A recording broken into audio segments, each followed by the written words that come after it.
From the studio in Southern California, with your host, Victor Rancour, I only knew one way, and I knew the right way. it's the Hero Podcast.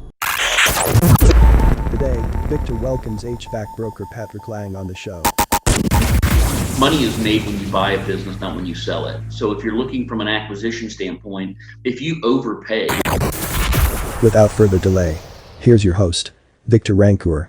Hey guys, welcome to the Service Hero Podcast. I'm your host, Victor Rancour, and this is episode number 2. I'm super excited to have our guest, Patrick Lange, on. He's one of the top HVAC business brokers in the country, and he's going to tell you today what it's going to take to sell or buy a business in the HVAC industry. Without further ado, Patrick, how are you doing today? Doing fantastic, Victor. Thank you so much for having me on. I really appreciate the opportunity. Yeah, man, we're, a lot of us HVAC owners, we always ask ourselves, like, what are they looking for? If I ever want to get out of this business, what's it going to take for me to do it? And I think you're the best man to ask those questions to. So, Patrick, kind of give me a little bit of backstory. How'd you get into this, or what were you doing before you were a business broker? Absolutely. I appreciate the opportunity. And I've owned multiple businesses in the past. Early in my life, I owned a financial planning company, and I sold that and then got in the service side of the business. And I became a business broker about 10 years ago, and I was selling everything, bars, restaurants, gas stations, you name it, I've sold it. And then 5 years ago, roughly, I moved to North Florida, and I bought a heating and air company myself. I listed it for sale. I love businesses with barriers to entry where you need a license or something else to get in. I've joked that I've had money and not had money. And we've always had cold air in the summertime and warm air in the wintertime. And so my wife will do without a lot, but she's not going to do without air conditioning. And I think most of the country is that way. And so I thought it was an incredible opportunity. Bought the business, ran it for about 2 years, realized that I don't need employees at this point in my life. It was better for their health and my health for me not to be in the industry. And so my oldest son worked with me as I bought it and started kind of running it, and he fell in love with it. So I told him I was going to flip it and sell it, and he said, "Don't sell it. I want it." And I said, "You're the proud owner of it." So about 3 years ago, he started buying me out. Just finished that acquisition about 30 days ago. So he owns it completely now. For the last 3 years, it's been good for him and good for me.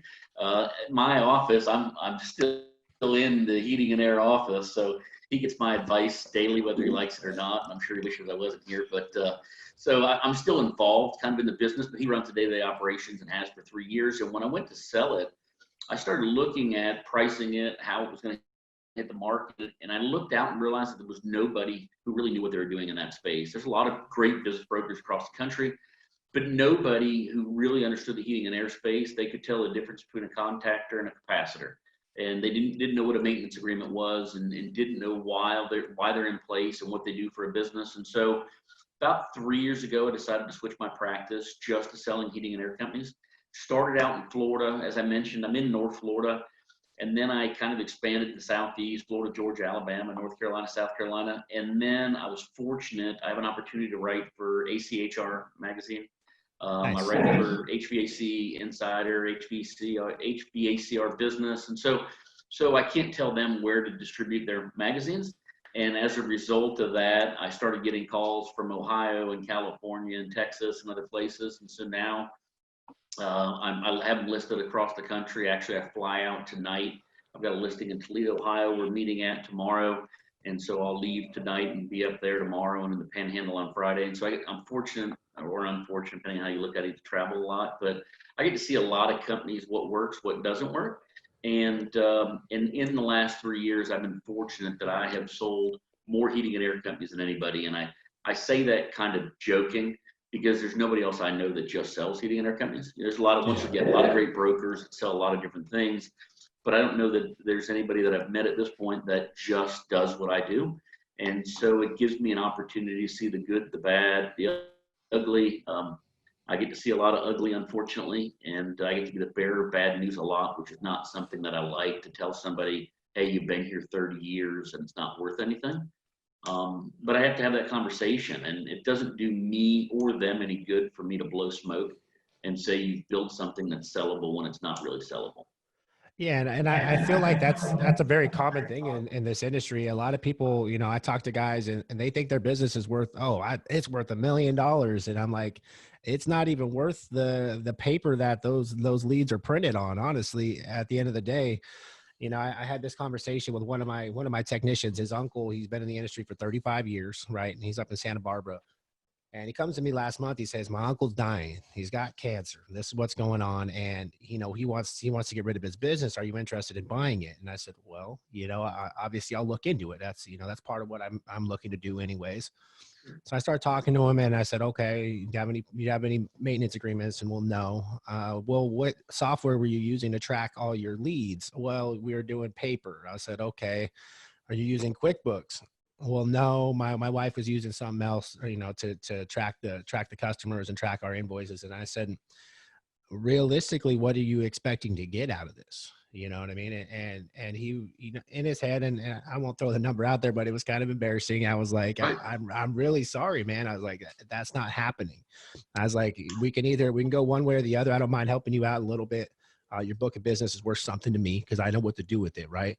But I just don't see where there's any real value in this, because you haven't built a brand, you haven't done anything on the back end, you don't really have any employees, you don't have very many assets, so there's not much there. So how do you go about like telling somebody that? Like it was one of those awkward situations. I said, I'll buy your book of business and I'll see what I can do with it, but there's no promises on that I can even do anything with it at this point. I can spend my own money, that same amount of money, on marketing in that territory, and I'm probably going to get the same amount of customers out of it as what you're expecting me to pay for this.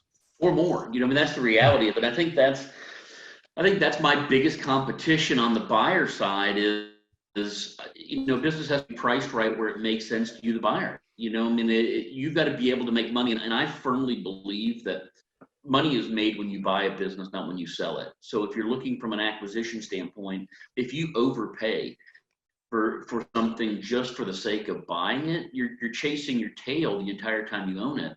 I, the joke, and it's a sad joke, but I say is I get to tell people every day their baby's ugly. You spent your entire life building this business and it's your baby, and I get to come in and be the jerk and say it's not worth anything. But that happens.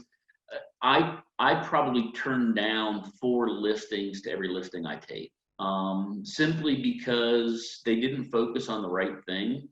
There, and we can talk about it. And if anybody follows me on LinkedIn or Facebook or my website or my blog post, they'll hear me preach it over and over and over. I did it yesterday on Facebook. People treat their business like it's their personal bank account, Oh and yeah. so they take all this money out, and then they come to me. I look at the books and says, "Well, your tax return said you made 30,000. Well, I really made 200,000. Well, but it doesn't show that. I know, but I did. Well, how is somebody going to pay for that? I mean, it just doesn't make sense. As if you put yourself in a buyer's shoes, you're only going to pay for what you can prove, and a bank's only going to lend money on what they can prove. And so, clean books is really the first place to start. So I'm glad hearing you say you're talking about QuickBooks. When a company's got QuickBooks and they can hand me a report, I can say instantly, here's what your business is worth within, depending on a few other the key factors, but we can see the numbers, and what you're buying is that numbers. And if there's no numbers there to buy, you can't pay anything for that.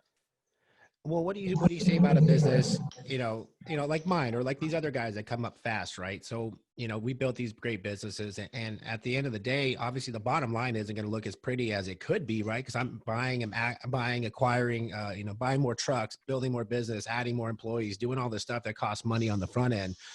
So one of those things, I have there's another big business near me that they've done the same thing. They had this astronomical growth, but I don't know what they would be worth, right? So what would you say to someone like that, or like me, that's in hyper growth mode, and say today someone wanted to come buy me, right? Like, I'm not gonna I could probably stop spending right this year for the rest of the year, and I'll make a bunch of cash, right? But what if I'm reinvesting? Like, is that something worth that someone would look into? Absolutely. There's certain one-time expenses we add back.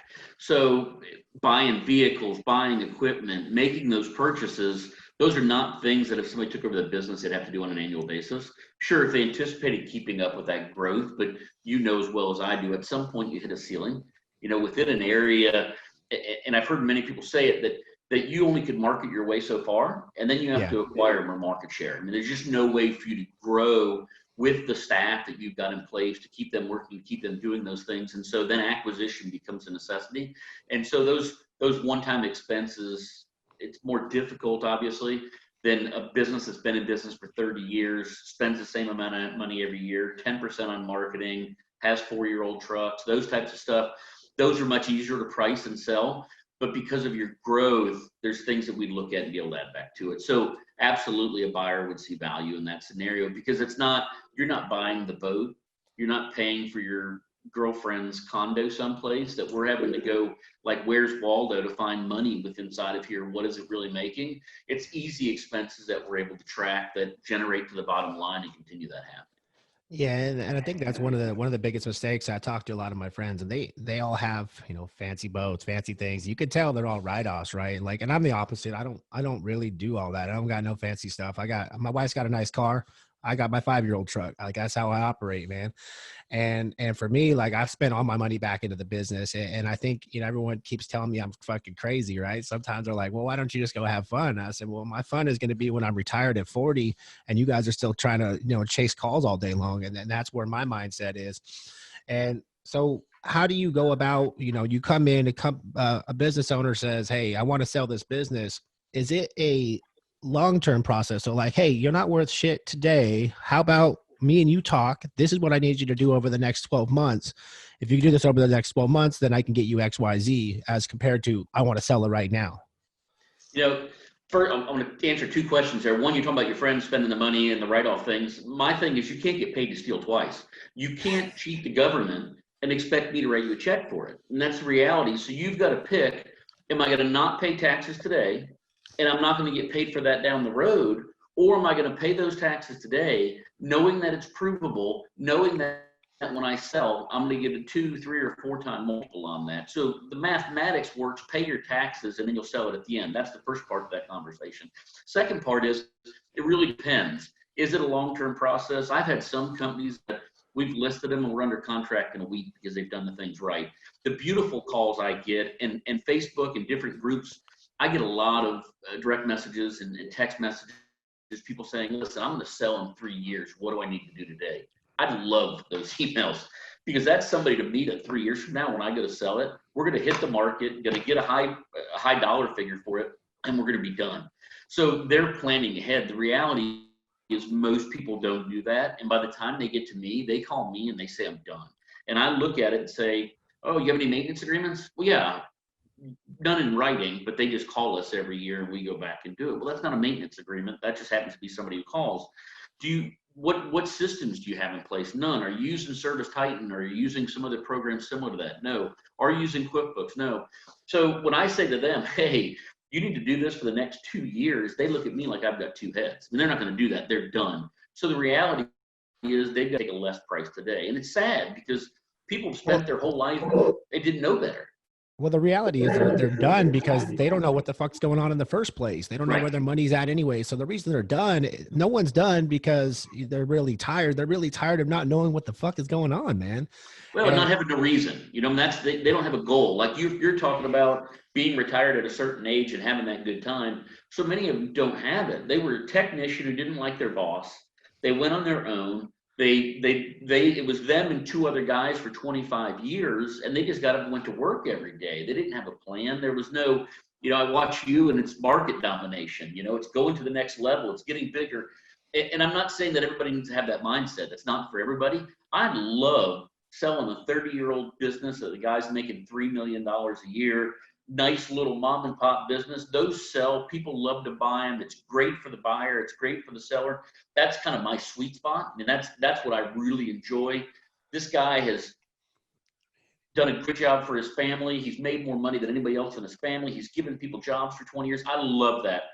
But those other people who are just floundering, I have so many people that they had 10 employees. They, over the years, got sick of employees. They're doing it themselves. They come to me now, and for the last 5 years, it's been them by themselves. They're doing $500,000 a year, and they tell me, well, it could do $5 million, and so now I want $5 million for the business. Well, that's not real. What it used to do 10 years ago, I can't sell it for. No, 100%, man. And a lot of it comes down to is that they don't have the proper mentors, the proper, like they're just trying to, we have egos as business owners. Right. I had one of the biggest egos I could think of last year. Honestly, heading into 2020, my head was barely fit through my fucking front door. And I talked about this on the last podcast, and I was humble, man. And the problem is that I was so caught up in, oh, we're selling all this and we're growing, but I didn't know the numbers either. So like I had to take a step back this year, and I had to learn what it takes to actually run a world-class organization, right? I know how to sell, I know how to bring people in, I know how to market. Do I freeze on you again? I think you froze on me. So there's a lot of different things that we as business owners don't really see until it's too late. And I think that once you get someone like you in, and it kind of sets a goal for them or gets them an idea what they need to do, that sometimes they might be able to turn it around, even though they don't know what they're headed for.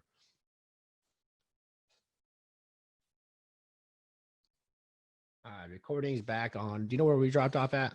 Yeah, you were telling the story about last year, how you were up over 2 million. Yeah, man. So obviously year one for me, I started out in a truck. It was me. I actually had 3 employees day one. I started with 3 guys day one. So if you know me, I'm a very good salesman. That's what I've always done. And I said, hey, I had these guys that have always followed me, and I said, hey, I'm starting this business. This is what I'm going to do. I'm going to grow one of the top heating and air conditioning, become one of the top air conditioning contractors in the country. And I'm going to do X, Y, and Z. And I said, you're going to have work day one every day.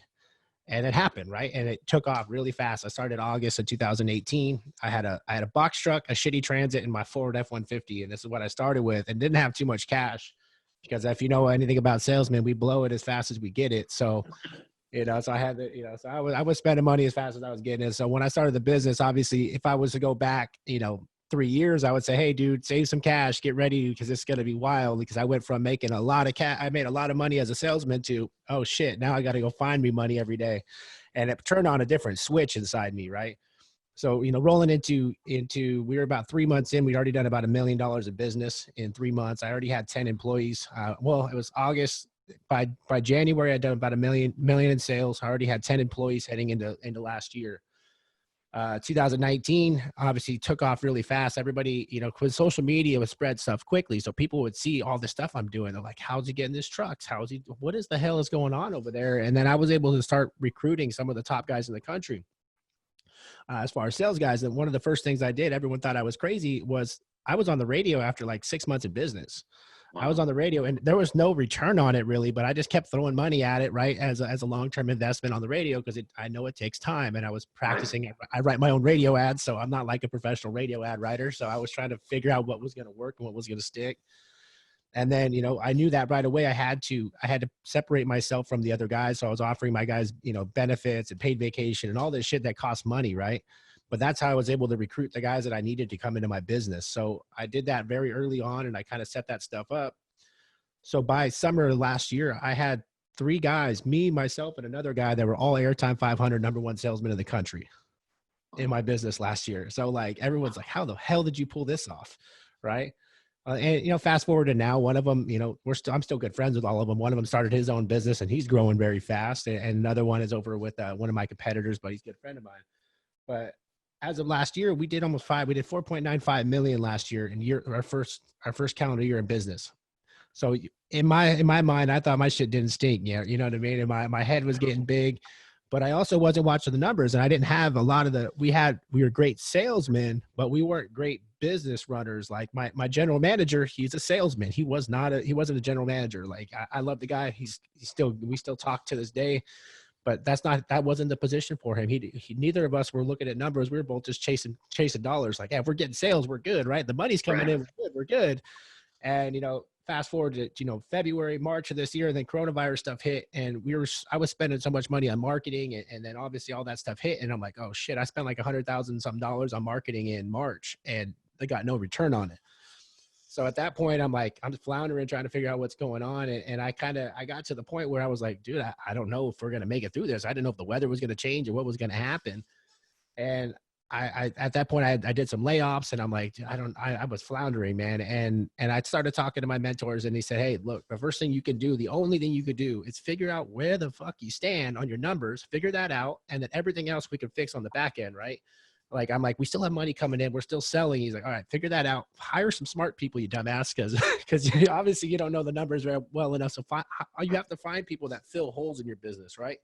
So like for me, I know I'm a dreamer. I'm 100 miles an hour all the time. I need the little detail people right here, right? You got to have the detail people that take care of the other bullshit.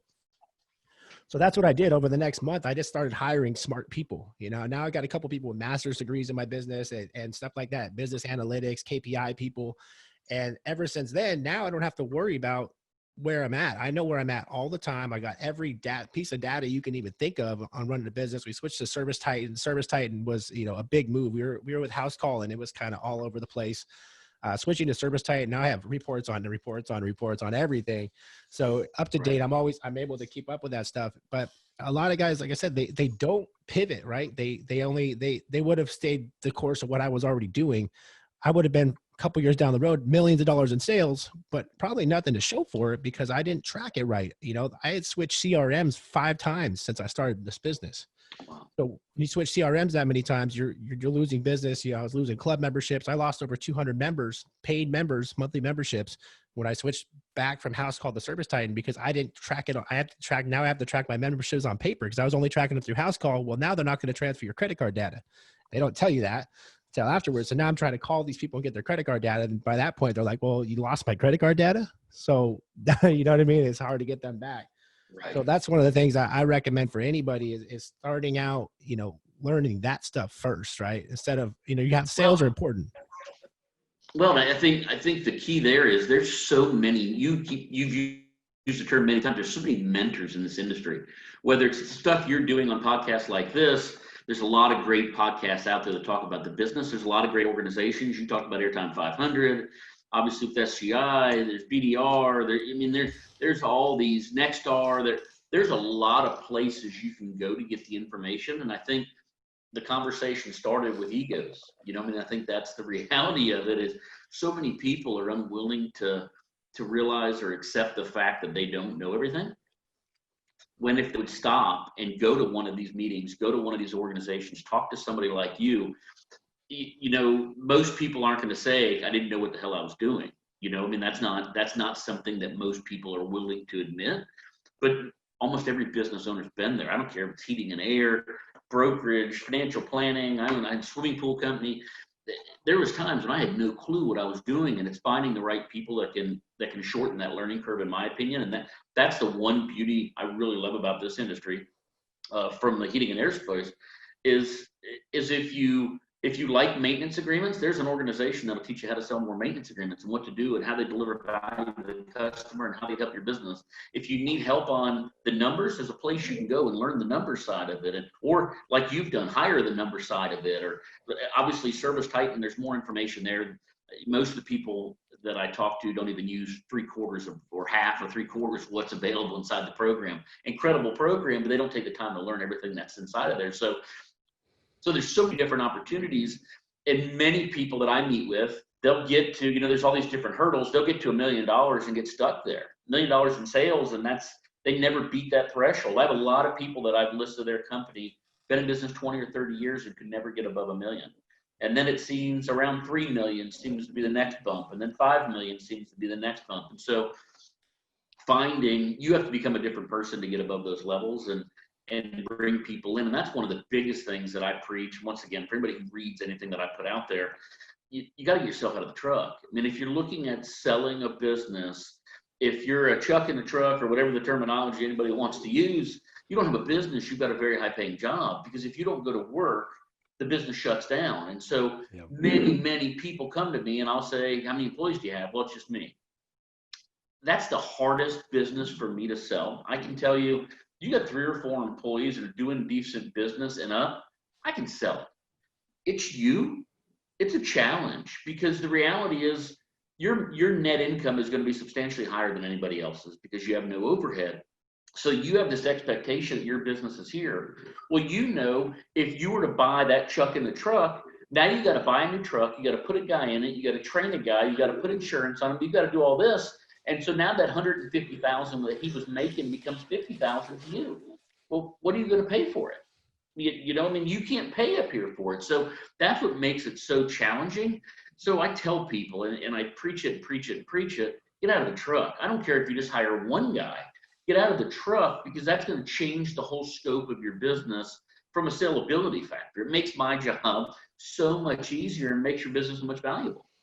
And I said since day one, obviously hiring 3 people to start out with, right? I knew what my goals were. My goals were not to be running around, running calls, doing all this stuff. And in the beginning, obviously I had a service tech, and a couple installers, right? So I was out and I was doing the sales, and pretty much right away, I was able to start hiring sales guys, because I knew that wasn't my goal. Like I've, as a business owner, you have to be you got to be the big picture guy, right? And for me, that was always where I was at from day one. I was like, I don't want to run calls. I'm better than everyone. I don't have a sales guy that's better than me. I don't even fucking know one.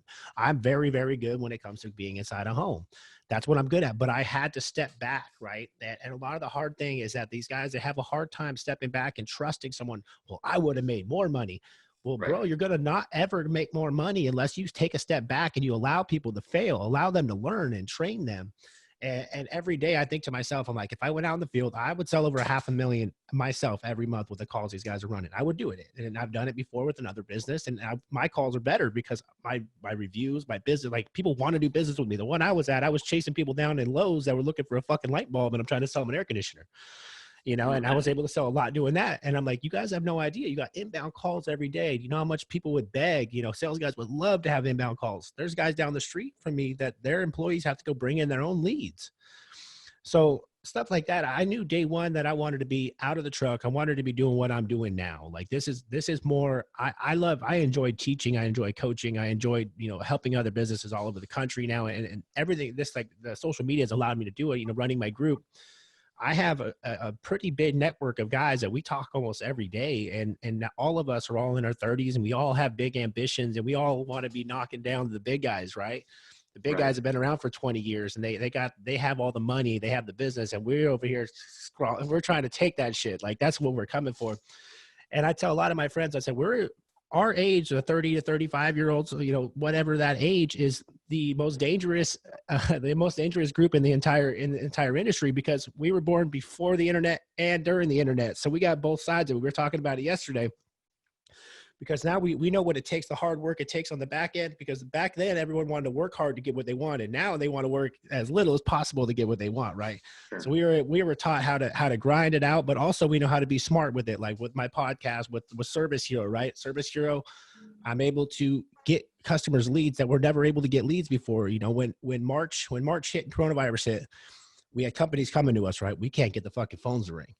And that's when I started this business. Me and Garrett started this business. And guess what? We got the phones to ring, and everybody's like, holy shit. And so we took off like crazy, because we had to think outside the box. The old way wasn't working. No one was going to Google looking for heating and air conditioning when it was cloudy outside, right? Cloudy outside, you got coronavirus. You don't want nobody in your home. Right. We had to be in front of where the fuck they are. They're on the social media. We got to be in front of it, offer these crazy deals. Oh, dude, coronavirus is going. We got these crazy air conditioner deals. And we were able to, drive business that way.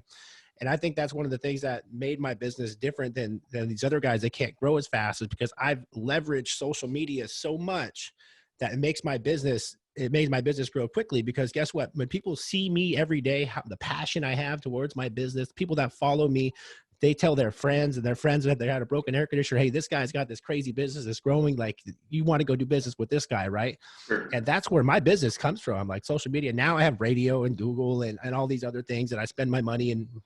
7% a month. That's all I spend. Before I was like 10 to 15%. I'm like, nah, I don't need to do that no more.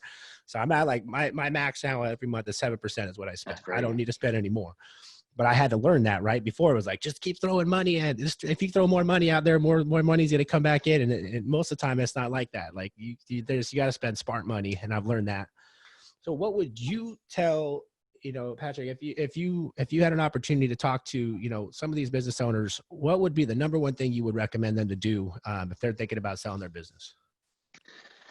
It's kind of a difficult question to answer. It depends on where they are in the process. If they're thinking, hey, 3 to 5 years down the road, I want to sell my business, there's really kind of 4 key things that I would say. 1, clean your books up. If you can't figure it out, have a bookkeeper come in and do it. For my heating and air company, I think I pay my bookkeeper like $50 a week. I mean, it's not a lot of money to come in and pay the bills and give me a report at the end of the week of where we are, dollars and cents wise. Second thing is focus on service. So many of these people are chasing the new construction, Oh, and hell and no. and obviously the Corona kind of brought this to light again, and it happens all the time. It ends up being a race to the bottom. I mean, there's not really much loyalty in the new construction market. You're getting, for $50 here, they'll switch to another company, and so the gross sales are typically well, but the net to the bottom line is horrible. So focus on service, maintenance agreements. Buyers love maintenance agreements. It makes them feel warm and fuzzy. And and everything maintenance agreements does for you. The bigger companies that I sell that do over $3 million a year and focus on maintenance agreements, I have found that between 85 and 95% of their revenue comes from their maintenance agreement customers. So if they're doing $5 million a year, 4 million of it or more is coming from the people who have maintenance agreements. That's incredible numbers. And that's repeat revenue on a consistent basis. So focus on the maintenance agreements, and then back to the beginning, get yourself out of the truck. And so many of these smaller guys that are doing $1 million a year under, they don't trust the guy to go run the call. He can't do it, like you said, he can't do sales like I can. And they're stuck on he can't fix an air conditioner the way I can, because they're an expert on fixing an air conditioner. And so they get stuck that they've got to run every call. Well, just like you can't run every sales call, you can't run every service call. And if the goal is to build a business, really a business that'll have value at the end, and my belief, only reason I own a business is to sell it. At the very end of the line is to sell it and to get paid for it. Then you've got to separate yourself from that business. So if you do those 4 things, I can promise you, you will have a very, very sellable business that people will want to buy. And it doesn't matter where you're at. I have sold businesses in the smallest places in the world, and people buy them. I've sold them in big cities. Doesn't matter. People always say, well, I'm in the small town in the panhandle of Florida. It'll sell. Just do the numbers. I'll take care of everything else. It'll sell. And so those are my 4 things. And I preach it because it kills me. I mean, I joke about saying your baby's ugly, but that to sit across the table from somebody who spent 30 years of their life building something, and I have to say it's not worth anything. That's a horrible conversation to have. Yeah. And so I had an unfair advantage, Patrick, at the business I started at, they wanted the maintenance agreement before they wanted a sale. They didn't even give a shit about the sale. If you didn't sell a certain percentage of your club memberships, we don't give a shit about your sales. And that's how I've started my business, right? So the memberships lead everything. You don't get a fucking bonus unless you sell over 40% of your calls a new membership. If you go out to new calls, you gotta sell 40% of them, or you don't get a bonus from me. And the company I started with, when I left there, they had 17,000 club members. That was 3 years ago. Gosh. 17,000. That was 3 years ago. And they've grown large. And now they've been acquired by a big equity firm. And now they're going out and buying all these businesses. But imagine having 17,000 club members that are paying you monthly that you don't even have. You could shut your fucking phones off and just call the people that are paying you monthly. You're going to have business for however many years. You probably run calls every day for the entire year with all your employees without even doing any marketing, right? Right. No radio, no billboards, all the stuff that you're having to do to generate revenue. And that's the incredible side of it. So many of I'm going to say old school is probably not the right term, but so many of the older guys in the business, I'll meet with them and say, how many maintenance agreements do you have? Oh, I don't believe in them. Well, what do you mean? Well, I'm not going to charge somebody for something I haven't provided. Well, I kind of understand that, but you need to look at X, Y, and Z. And so, and that trickles down to the employees. And so then the employees don't believe in them. And so I think the reality is, when done properly, I think a maintenance agreement is fantastic for the business, and it's fantastic for the customer. Well, and I think it's a win-win. So one of the things and I wanted to start a plumbing division, right? Well, you know how easy it is to start a plumbing division if you already have maintenance agreements, right? So, and the same thing, my partner out in Utah, he's he already had like 900 or some club memberships. He's 18 months old. Right. And so he's all these memberships. Well, guess what? He started plumbing a month ago. He got his plumbing license, and now his plumber is completely booked up every day, because he's just calling his people that are monthly memberships and say, hey, we upgraded you to a free water heater flush once a year if you're a member. My customers are paying for it. So I already had built it before I started charging for it. And then I built the plumbing and brought it in. So a lot of people don't understand is that you can add all these subsidiary businesses inside, electrical, plumbing, all this stuff, because you already have maintenance agreements. You don't have to go out and market them. Like, Right. I don't spend shit on plumbing. I already have customers that call me because now they're in my maintenance memberships. Who they're going to call? The guy that they're paying every month to come out and service their calls, right? And who's familiar with their whole equipment and who knows their house and they know their employees, and the list goes on and on. I have a company that started it and they paid their air conditioning techs a spiff for every picture of the tag on a water heater they took. Every house they went to, if they got brought back a picture, I think they got 10 or 12 bucks. All they had to do is take a picture on the follow-up call afterwards, see how they're doing. By the way, Mrs. Smith, we noticed you have a 14-year-old water heater. We'd love to take care of it for you. It was a no-brainer, and the relationship's already there. And so it was the immediate revenue for them. So I just, the maintenance agreements is something, and big buyers, especially private equity groups and that's what they're looking for. They're looking for consistent relationships, not somebody you changed out a unit 10 years ago and haven't been back to see. No, and they also look for data, right? That's one of the things that a lot of guys skip out on. Like, they have the calls, but do you have any data of what was going on at that call? Do you know the age of it? Right. Do you know when do you know anything about it? Like in Service Site is beautiful, right? Because they get pictures, you get all the stuff, or, and I set it up to where when they go to the call, they got to get the age. It asks for the age. It asks the condition of the ducting. Was the ducting failed or passed when they get there? How was the water heater? Stuff like that is asked in there. So then I can go into Service Site and I type in, 10-year-old systems, and I got a list of 10-year-old systems, right? And stuff like that is massive. And I don't, like I said, last year, like, my data wasn't there. I didn't really pay attention to it, right? And now I'm like, that's all I give a shit about. Like, you go to a call, you don't get me my data, I'm gonna lose my mind, because I know that if I have that stuff in place, I want to build a business that's sellable. And that's goal number one. If you don't build it, there's no point to go to work every day unless you have an exit strategy. And I went to this business owners training out in Texas last year. It's called Burn the Ships, right? And their entire training was about how to scale your business quickly and be able to set it up to buy, because you want to make sure your business at any point, right? Tomorrow I get diagnosed with cancer. I want my business to be able to sell tomorrow, right? You don't want to wait till shit's too late or something hits the fan and then all of a sudden now you got to sell it. Now it's worth fucking nothing because you have nothing in place to do it. You need to have yourself, and this is what I'm going to tell a lot of the guys.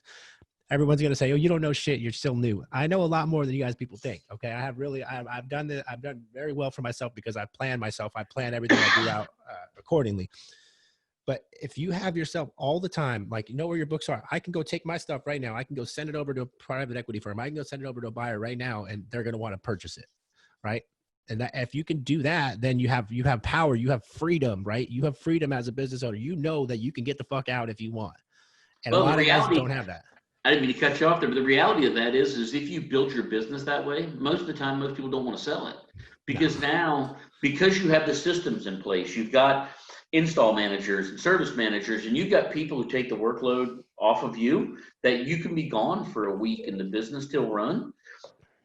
Most people then why sell? That the stress isn't there, the headache isn't there, the problems aren't there. Obviously, you're in growth mode, so you still have a lot of those hiccups along the way. But once you get to that point that, hey, now it's ready to be sold, well, I can sit on it now and take the revenue off it. If I decide I want to sell it, I'll sell it. And that's the beauty of that.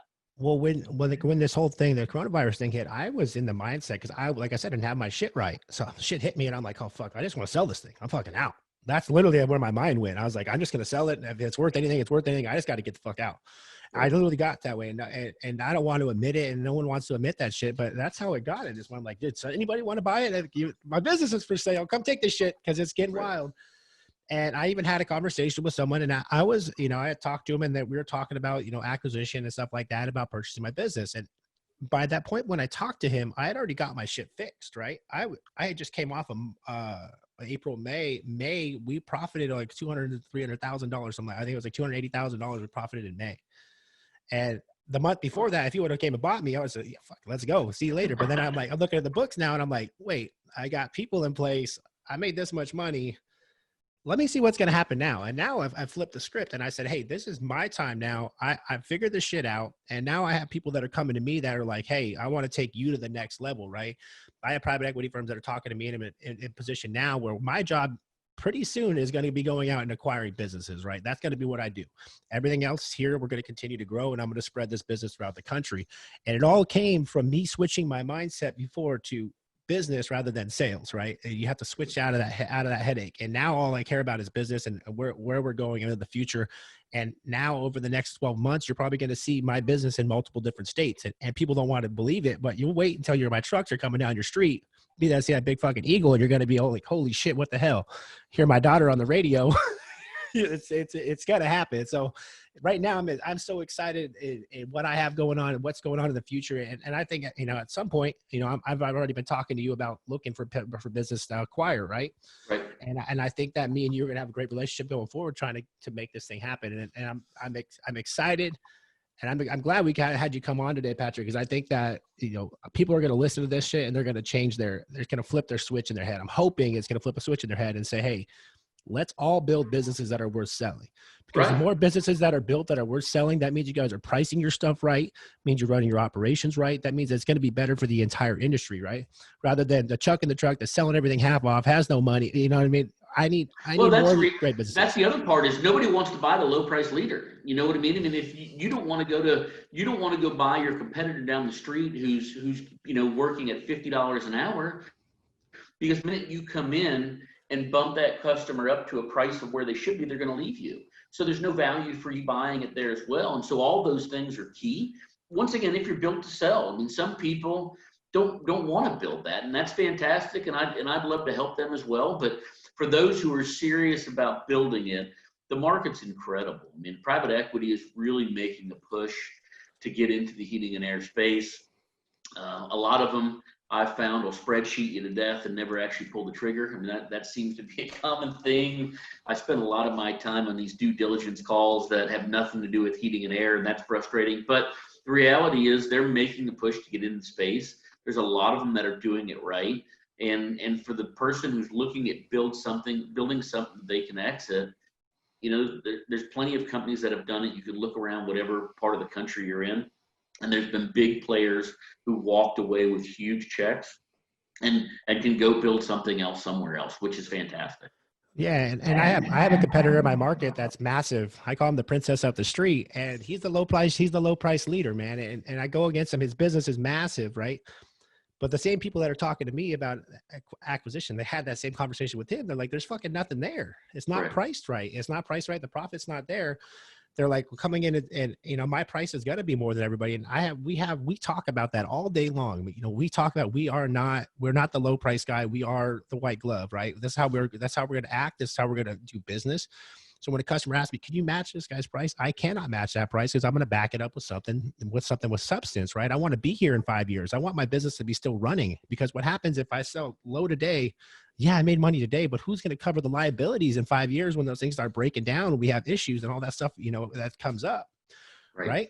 So that's one thing a lot of people don't understand. Like, oh, I made 50% gross margin or gross profit today. Well, it sounds great, but that same thing in a couple of years, that money's gone. You already spent it before you even got it. Absolutely. Right? No, that's reality. And buyers are becoming more educated in seeing that, and that's what they're looking at. They're looking at not only what is the revenue, but what's the liability. And so, that's a key thing to focus on as you're building it. It's not just sales. It's income. It's pricing things properly. It's being able to service the things that you've already installed. Yeah. And then you got to set money aside. We have separate accounts I set aside for warranties now, right? Something I didn't know I had to do before. Now I'm like, okay, this is what I set X amount of money aside for every system that we sell. And that's what we have to do. So I have a separate account. I don't touch it. So when things come up, shit goes sideways, I have money to cover it. And they're going to. I mean, that's the reality. Things are going to break. The new variable speed motor is not going to work. They're going to have a problem with leaking coils. You're going to have issues that you're going to have to work through to cover the reputation of your company. Yeah. And planning for those things is the way it's going to happen, and keeps you in business 5 years from now. Which is guess what? If I raise my prices, that means that's less units I have to sell, right? I would rather sell one unit and make the price I make off of 2 or 3 units before, because then the liability drops drastically. So I sell 1,000 units at discounted rate rather than 400 units at a premium rate, then I make more money. I have less trucks. I have less gas, less time, less liability, less employees, all this stuff I have to do.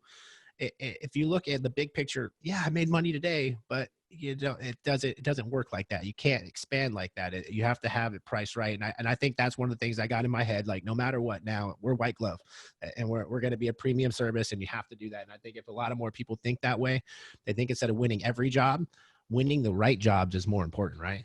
Absolutely. Well, and I do the same thing with my business. I mean, I don't like telling people I'm not going to list your company for you, but I have to. I mean, there's certain things that aren't sellable, and I can't spend my time trying to sell a company that's not going to sell. And so that's the same thing in every business. And I think focusing on that long term, once again, helps your business, makes it more profitable, and then makes it more sellable, which is the end result. Awesome. Well, I'm super glad to have you on today, Patrick. I'm going to have you kind of go over, how do people reach out to you? How do they get a hold of you? Where should they look for you on social media, LinkedIn, stuff like that, and your business name and everything like that? Perfect. Thank you so much, Victor. I really appreciate the opportunity to be on here. I know we've been trying to connect for a little bit, so I'm thankful that we had an opportunity to do it. My company's name is Business Modification Group, so you could go to businessmodificationgroup.com. My name is Patrick Lange, Lange. If you type either one of those in Google, you'll be able to find me. I'm on LinkedIn a lot. I do a lot of posting on LinkedIn, put a lot of information out there. Facebook, I'm in all the heating and air Facebook groups. I typically try to anyways in there. I like to put different things on, recent sales, so people can see what companies are selling for, not just what's for sale. So reach out to me anyways. If anybody has any questions, call me, email me, text me. My number is 352-440-4604. That's 352-440-4604. Reach out to me anyway. I'd love an opportunity to help. If I can help you and we can sell it 5 years from now, I'm all for that. So don't hesitate to call me and ask me a question. Thank you for allowing me to come on. I think what you're building is incredible, and the giving back that you do through Facebook, through things like this, is incredible. And hopefully, people take advantage of it. Oh yeah, man. Well, thank you so much, Patrick. I hope you guys enjoyed episode number 2 of the podcast. It's been a lot of fun for me so far, and I'm excited with the feedback that I get. The more positive feedback, the more drive I have to want to do this. I take time out of my busy schedule to make this happen, and I do this for you guys. I want you guys to help. I want us to all come up together and learn how to grow proper businesses together. So all of us, when we're ready to sell, we can make the money that we need to take care of our families. So you guys have a great day. I will see you on episode number 3. Thank you. Be sure to tune in next week as Victor welcomes Dan Antonelli, President and Creative Director of Kickcharge Creative. Thanks for tuning into the Hero Podcast.